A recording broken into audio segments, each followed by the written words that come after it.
people's lives. Do you want to know what God spends most of God's time doing?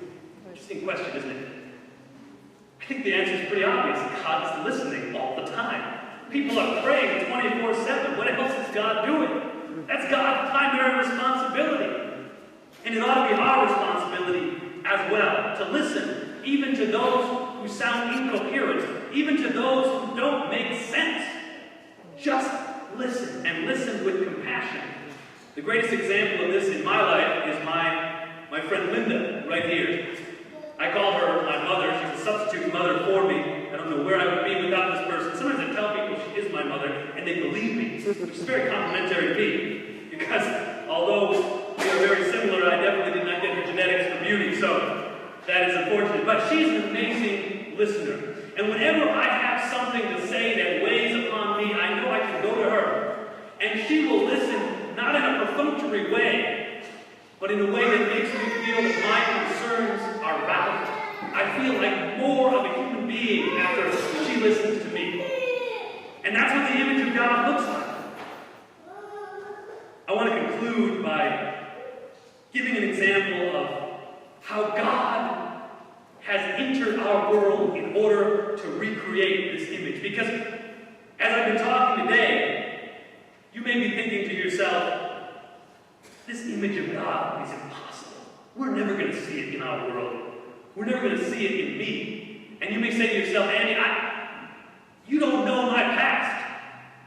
My image of God, if it ever was there, has been so defaced by the graffiti of the world that God can't restore it.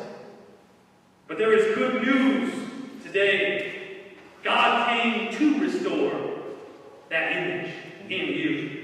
I wish I had brought the image with me. I have a picture that stunned me when I saw it. And it's not extremely dramatic, really.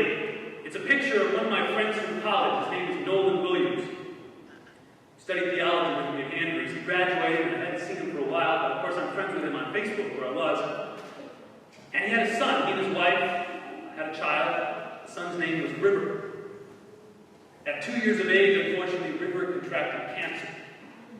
Cancer is a terrible thing, no matter who it afflicts. But it's especially horrible when you see it in children. And every day I would go on Facebook and I would see updates on River's status. His parents would express hope that things were going to get better. They would post pictures of River in the hospital, connected to all these tubes and different devices.